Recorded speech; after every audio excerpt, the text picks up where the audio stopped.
caso de hoje, vamos falar de uma criança que foi conhecida como a criança selvagem.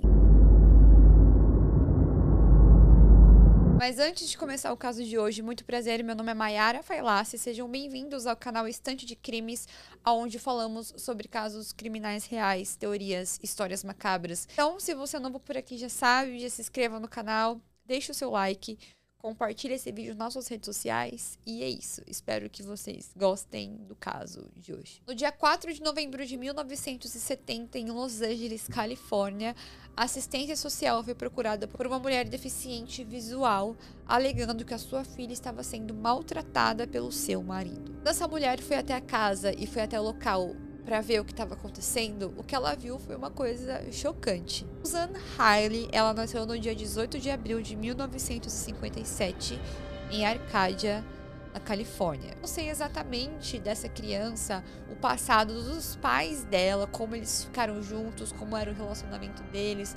A única informação que eu tinha é que a sua mãe era depressiva e ela era deficiente visual. Então, tudo que acontecia, a mãe dela não conseguia ver. Quando a Susan, ela tinha 20 meses de idade, o seu pai, que se chamava Clark, começou a mantê-la trancada em um quarto. Nesse período, ele quase sempre amarrava a criança ou em um berço, com os braços e pernas imobilizados, e proibia qualquer pessoa de interagir com a criança. A criança, desde bebezinha, com 20 meses de idade, ela era totalmente proibida de ter qualquer estímulo que ajudasse ela no desenvolvimento, tanto de falar como de andar, inclusive na sua alimentação.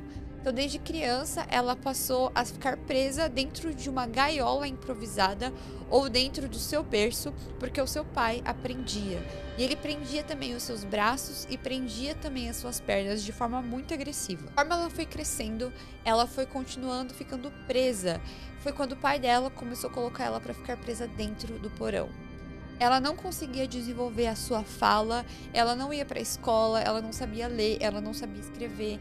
Ela não sabia nada sobre a vida, ela não tinha educação, ela era só uma pessoa que foi colocada desde bebê num porão e ali ela era maltratada e jogada todos os dias da vida dela. Proibiu de qualquer tipo de interação com o mundo e quando a garota fazia alguma coisa, ele começava a rosnar para ela como se ele fosse um cachorro selvagem. As poucas vezes que a menina saía para a rua com a sua família, ela tinha comportamentos íntimos muito estranhos, o que era resultado de abusos íntimos também que ela sofria no porão pelo seu pai. Então, fora ela ficar trancada e ser tratada como um animal, ele ainda abusava dela. Tratada como um animal daquelas, porque você não trata nenhum bichinho da forma como ele tratava aquela criança. Literalmente, colocou a filha como se fosse qualquer porcaria no porão e tratava a menina de forma totalmente decadente. A mãe da garota, que era deficiente visual, sabendo dos abusos, procurou uma assistência social, que ao fazer uma visita para a garota,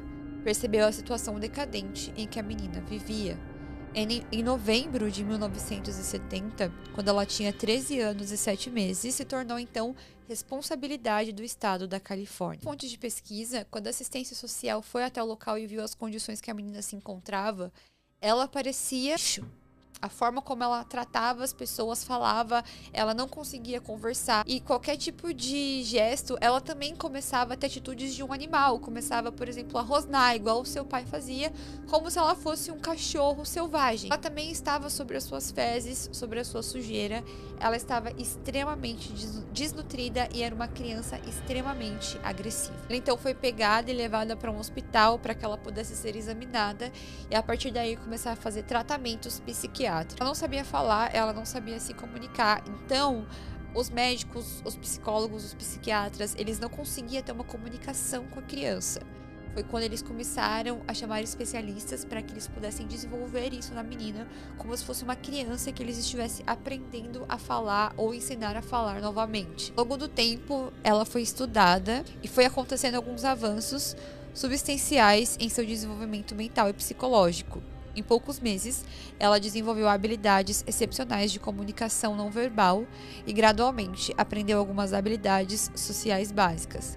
Mas mesmo no final do estudo, ela ainda exibia comportamentos e traços características de uma pessoa que não era socializada. A vida dessa criança Conforme foi passando o tempo, foi ficando cada vez mais complicada. Depois de um tempo que ela saiu do hospital, num contexto onde muitos médicos ficavam fazendo muitos estudos e muitos testes com ela, a garota acabou de sair de um lugar onde ela era prisioneira para ir para um hospital onde muitos médicos queriam estudar a cabeça dela, o caso dela. Foi morar com um professor e esse professor também queria fazer estudos comportamentais na garota. E depois de alguns meses, ela foi morar com um cientista que também queria fazer estudos comportamentais com ela.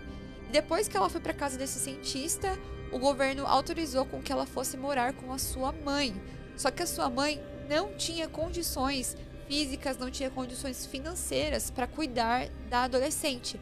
Então mandaram ela para um hospital psiquiátrico, que era o único lugar que a garota poderia ficar, porque ela era menor de idade. Mandaram ela para um hospital psiquiátrico, onde o pouco de avanço que eles tinham feito com a menina foi se degradando, porque lá eles não tinham paciência, eles não entendiam o caso dela. Então ali ela era abusada de forma física, onde ela recebia castigos, onde ela apanhava, onde ela era xingada. O caso dela foi ficando mais decadente cada vez mais. Olha só, gente, coloca no lugar dessa menina. Ela teve 13 anos da vida dela presa dentro de um porão, tratada como um bicho. E depois ela virou um objeto de estudo. E depois ela foi para o hospital psiquiátrico, onde ela era maltratada. Em que momento que essa menina ela ia ter algum tipo de sanidade mental na vida? No início de janeiro de 1978, a mãe dela proibiu abruptamente todas as observações científicas e testes na garota.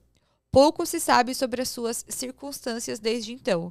Seu paradeiro atual é incerto, embora se acredite que ela esteja vivendo sob os cuidados do estado da Califórnia. Como a mãe ela não tinha condições de criar a garota, a guarda da garota ficou para o estado da Califórnia. Então o estado, na época, se tornou responsável. Hoje em dia, ela teria ou ela tem mais de 60 anos de idade, mas o que aconteceu com a menina ninguém se sabe.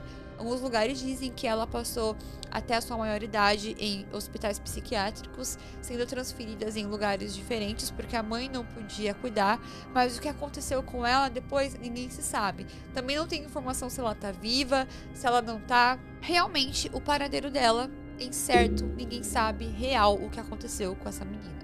Ao pai dela, ele não deixou de ser julgado por isso, porque ele cometeu um crime. Ele cometeu um crime de sequestro, ele cometeu um crime de abuso. Então, quando a assistência social foi até a casa dela, lógico que eles chamaram a polícia, porque um crime ali foi cometido e ele foi preso.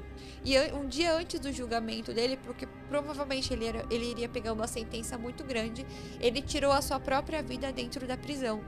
Então, ele não chegou a ser julgado pelo crime que ele cometeu contra sua própria filha. Achou interessante esse caso? Aqui no canal a gente tem um caso que se chama Família Turpin, que é bem semelhante a essa história, que é de um casal que fez a mesma coisa, mas com 13 crianças. Sim, eles tinham 13 filhos, eles mantinham seus 13 filhos em cativeiro. Vocês precisam conhecer essa história. Esse foi o caso da Susan, e também conhecida como Jenny. Jenny foi um pseudônimo que deram para ela na época por questão de segurança e por ser menor de idade. O nome dela era Susan, mas nas fontes de pesquisa você vai conhecer também ela como Jenny, e eu vou deixar essas informações aqui também para vocês na descrição do vídeo. Esse caso ficou conhecido como a garota selvagem, uma garota que ficou presa, ela não teve uma educação de um ser humano, ela foi criada como se ela fosse um animal. E ela tinha esses comportamentos posteriormente e, infelizmente, ninguém sabe o paradeiro dessa jovem. Você conhecia essa história? Deixa aqui pra mim nos comentários pra mim saber se você conhecia, e deixa pra mim a sua opinião sobre essa história também. E mais uma vez, temos casos parecidos aqui no canal que se você se interessa, você pode assistir. E antes de finalizar o vídeo de hoje, eu queria agradecer ao Estúdios Voz por terem esse espaço para que esse vídeo pudesse acontecer. Eu queria agradecer, muito obrigada. A locação dos estúdios ficam aqui na Lapa. Se você quer gravar o seu podcast, o seu vídeo no YouTube, eu vou deixar as informações aqui na descrição desse vídeo. É isso. Um beijo pra vocês.